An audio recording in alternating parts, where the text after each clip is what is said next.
Hello learners, welcome to the video on Python for data analytics. In the last video, I've talked about the fundamentals of data analytics. Here, in this video, I'm going to talk about Python modules for data analytics and its detailed description. So, agenda is to cover all the steps of data analytics, such as problem understanding, data collection, exploratory data analysis, data visualization, machine learning models, predictive analysis, and deployment. So first step is problem understanding, which is very important from the business perspective. So we'll start from second step, which is data collection.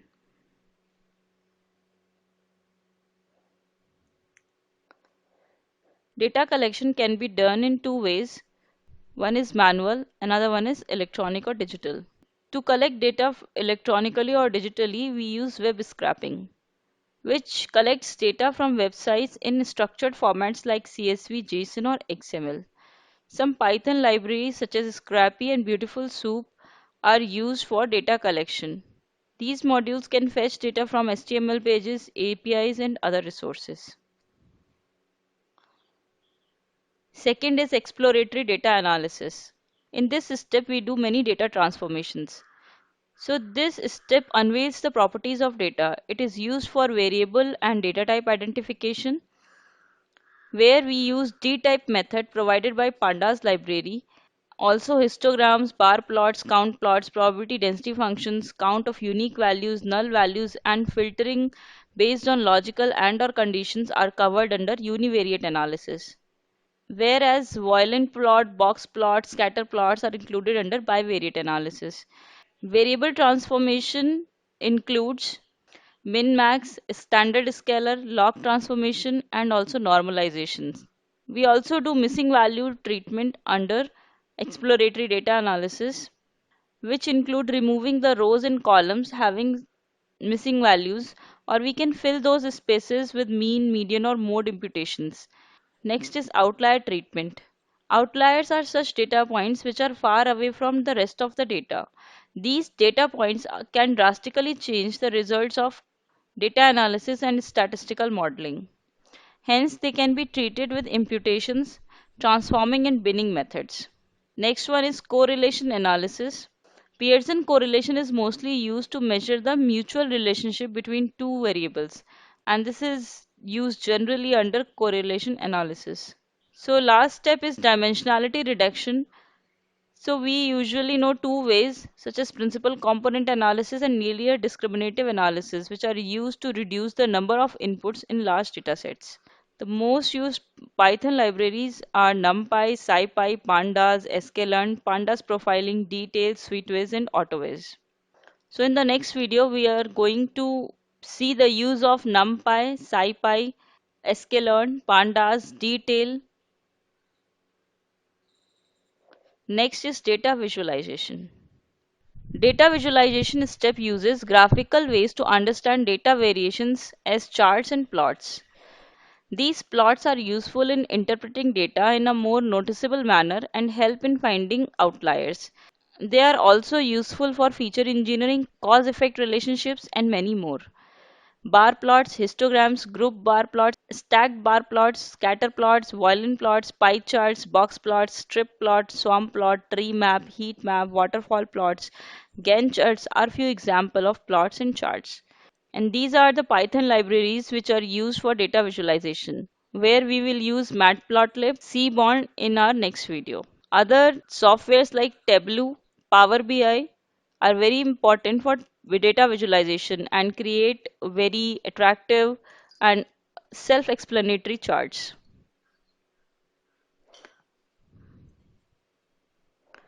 Next step is machine learning models. Machine learning models are divided into three types. First one is supervised learning algorithms, second is unsupervised learning algorithms, and third one is reinforcement learning algorithms.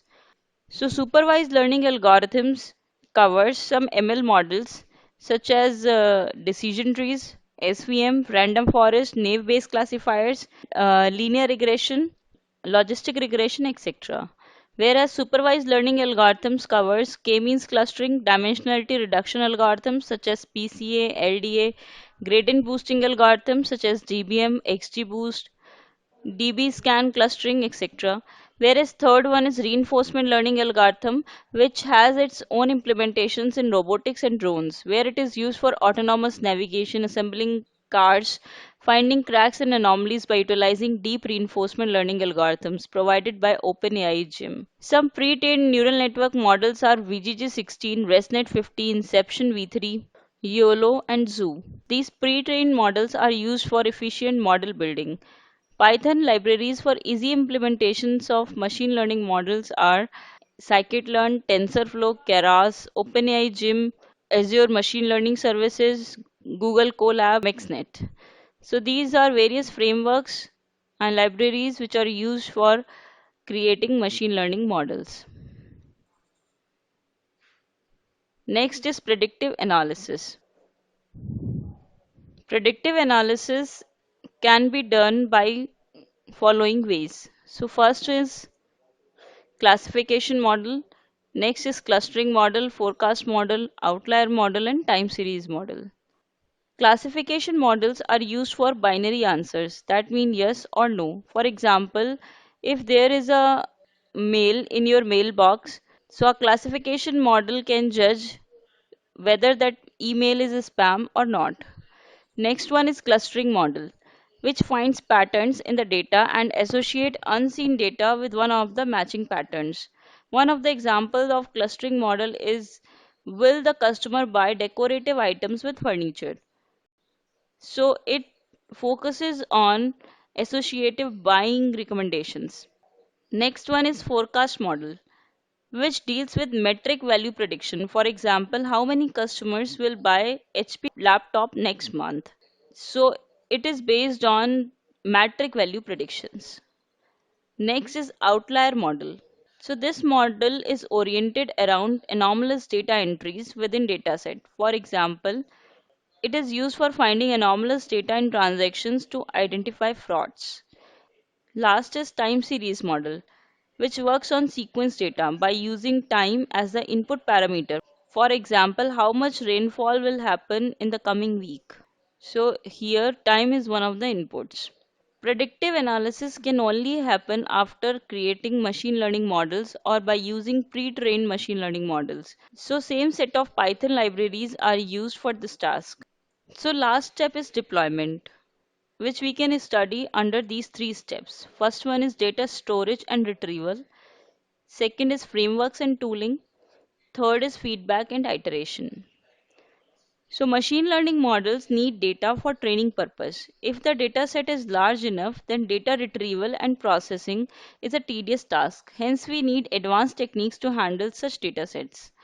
A trained model could have thousands of parameters. If we need trained model later for transfer learning or prediction, then there should be some way to save the model. Data and models can be stored either on premises or on the cloud. So some cloud storages are GCS, Google Cloud Storage, AWS S3 or Azure Cloud Storage, which can be used for data storage and retrieval. Second is frameworks and tooling. The model won't get trained, run, and deployed by itself. So we need frameworks, software, and hardware that help us effectively to deploy machine learning models.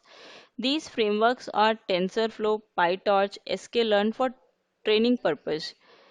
We also use programming algorithms like Python, Java, and Go, and even cloud environments like AWS, GCP, and Azure are used for such purpose.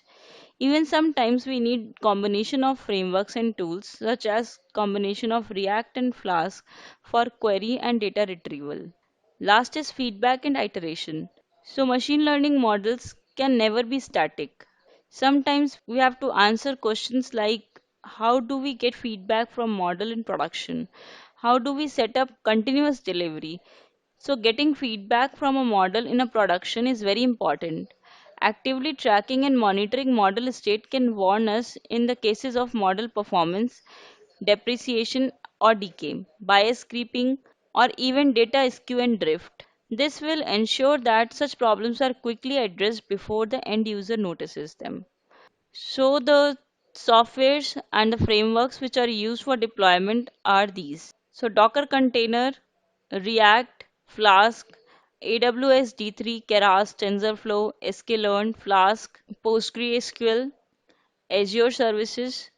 So these are different frameworks and cloud services which are used for deployment. Thank you for watching this video. If you have any questions, let me know in the comment section. Thank you.